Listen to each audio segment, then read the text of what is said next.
Hey, how's it going, guys? Today we're going to do a quick look on this keyboard here. This is the Niz Plum Atom 68, and this keyboard has Topre clone switches in it, if you can really call them switches, I guess. But either way, they are Topre clones, and I thought it would be pretty interesting to have a closer look at this keyboard.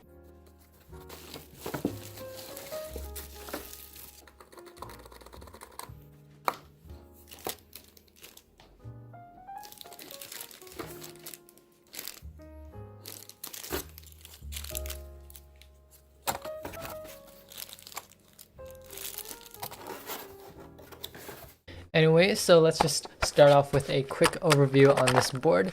So as I previously mentioned, this uses Topre clone switches, and they're at a 35-gram weight, which is quite light, but you can increase that with some included springs that rest on the sliders or the stems if you're not too familiar with Topre.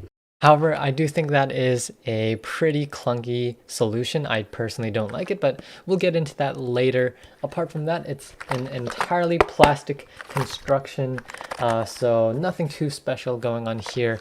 But honestly, I don't mind it. It's plastic, but I'm not gonna carry this thing around too much.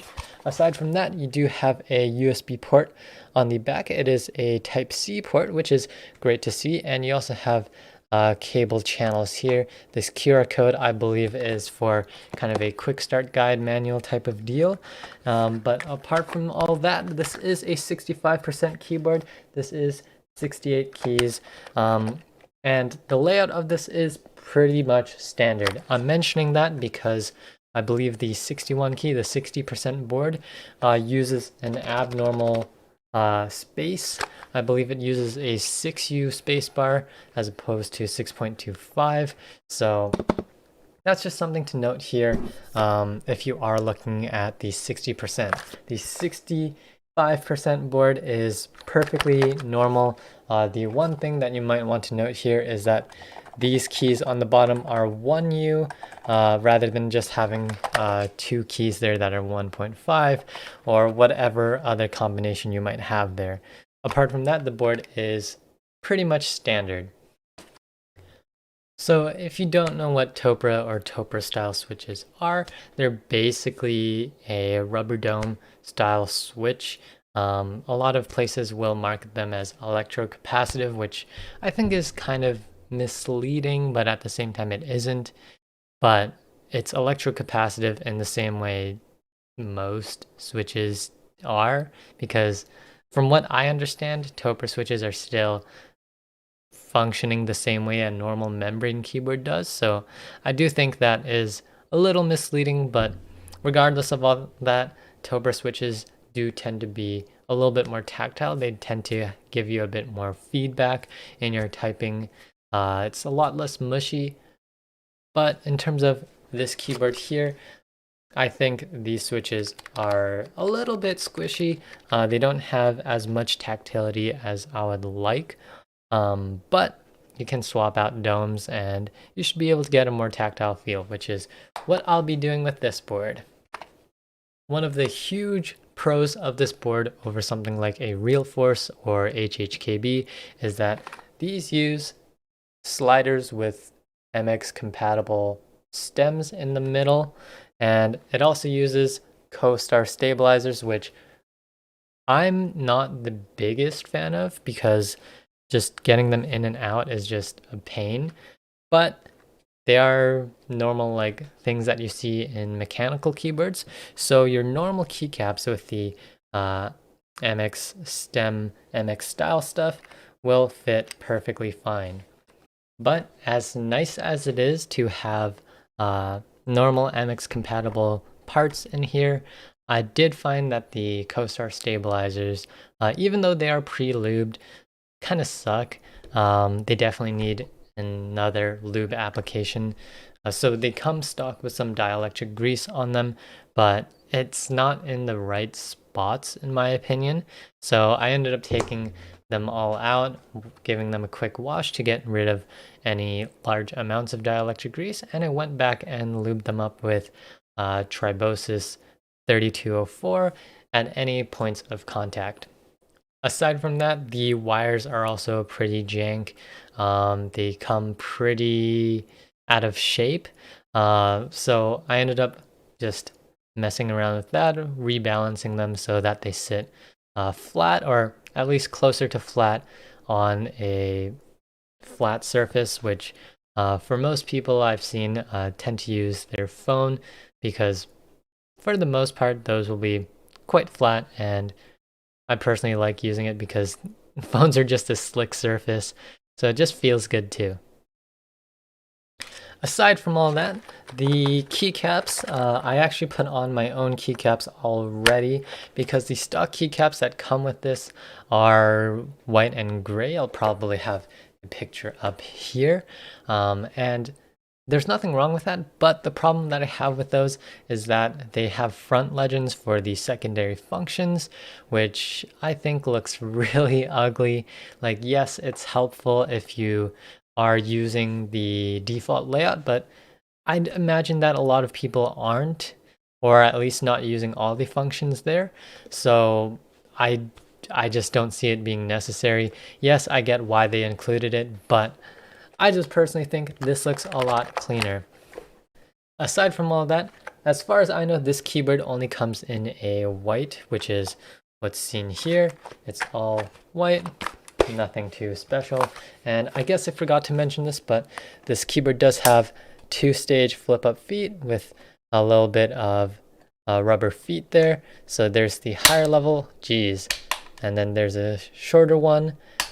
But these snap really aggressively in place, so it honestly scares me to flip them up and down too much. It sounds like something's gonna snap right off, but I don't use flip-up feet at all. If anything, I'd rather have a keyboard angled this way rather than this way.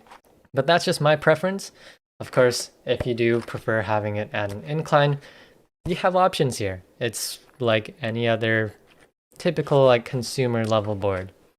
So I do want to mention the software for a moment. I did use the software a little bit, but after I set up the board, I actually uninstalled it, because personally I'm the type of person who sets it and forgets it. I don't like having to reprogram a keyboard every week. That's not something I'm into, especially with the software that they provide for this keyboard. The software is a little clunky, and there's definitely some quirks to it, but it works. It's pretty easy to use. It's mainly just a few hiccups here and there that make it a little more tedious than it needs to be. There definitely could be ways to improve the, I guess, time efficiency in reprogramming this board, but I didn't have any problems really reprogramming the board here. However, I do want to mention a few quirks about this board and its reprogrammability. The first thing is that function tilde toggles between your custom profile and the default profile. And that I'm mentioning this because when I did go in to reprogram this board, something that happened is I accidentally switched over to the default profile using function tilde, which I didn't know was a thing, because on the default keycap on here, it shows up with an M in a circle, and I'm like, okay, that's probably a macro button or something. No, it's a freaking switch profile button, but only between your custom one and the default one. So that was frustrating, because when I did try to reprogram the board, the changes didn't update to this board. Or at least I didn't think that's what happened, because nothing had changed on this board, because it doesn't switch over to your custom profile if you did use that function tilde, even by accident here. So that's something that annoyed me quite a bit. I even factory reset the board a couple of times, but stayed on that profile. And then after some digging through, I figured that I probably ended up using that key combination to switch to the default profile. Anyways, after all of that, I'm sure you want to hear a typing test. I've already done a typing test, but let's do one again.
after all that, here are my final thoughts on this board. This board cost me about 170 Canadian dollars on Amazon.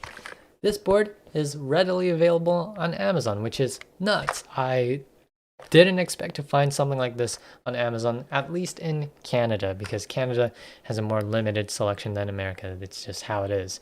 But getting an HHKB into Canada costs about 400 bucks. This is less than half of that. And so I think this is a great introduction to Topre or Topre style stuff. And especially because you do have the MX compatible sliders and the MX compatible stabilizer here, as much as I would have liked to see more of a traditional cherry style plate mount in this, because I can't imagine they'd do PCB mount. But overall, I think this is a great value to get into the Topre scene.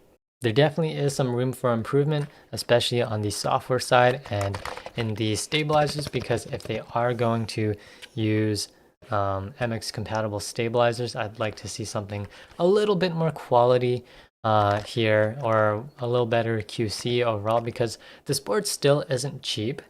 And at the end of the day, this is a rubber dome board. And I think there probably is room for just better stabilizers. I can't imagine like OEM stabilizers costing too much, so that'd be great to see. So now for my personal thoughts on this board, and I've been using this for about every day for about 2.5 weeks, and overall I love this board.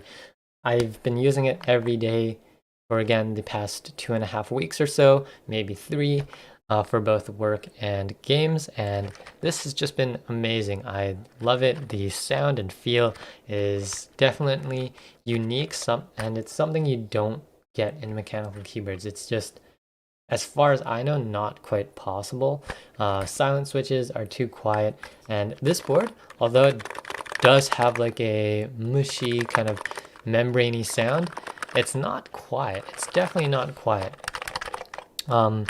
And I do have 2 ortholinear boards behind me with nice, what I'd consider nice switches, but I don't see myself going back to those. I really think Topre is the way, for me at least. I love this a lot more than I thought I would, and now I want an HHKB even more, even if it does cost me $450 Canadian, obviously, because I'm Canadian. But yeah, apart from that, the switch weight is quite light, and I did mention that this does come with 10-gram springs, or springs that are supposedly supposed to add 10 grams to the switch weight. But again, I don't think that's a very good solution, because when you spring swap something that's supposed to be somewhat tactile, it changes the feel a lot. And I find that heavier tactiles, at least in mechanical switches, don't feel as nice to me. I prefer around 62 grams-ish there. In linears, I prefer more like 67, 70, somewhere up there. So there definitely is a bit of a difference in terms of what I prefer in tactiles. As much as I like heavier weight switches, I do find that in tactiles with a heavier weight spring, I tend to lose a bit of that feel there. But I do plan on doing some mods with this board that hopefully I can document, and overall just improve this board in terms of the feel and also the sound, because this board does sound a little bit hollow, which I personally don't mind, but the more I think about it, the more it bothers me now. So that's definitely something I'm going to be thinking about as well. So anyways, that's going to wrap up this video. I hope it was helpful for anyone who's looking into Topre or Topre alternative boards, especially because Topre seems to be a very exclusive, I guess, breed of switch here, because it's pretty hard to get at all, and especially in Canada at least. I'm not sure about the situation in America, but apart from that, my eyes have been burning because I've been staring at this light all day, And I haven't done a face video in a while, so definitely not used to this. But usual spiel, if you have any questions about this board or anything in this video, just leave a comment down below and I'll try to get back to you as soon as possible.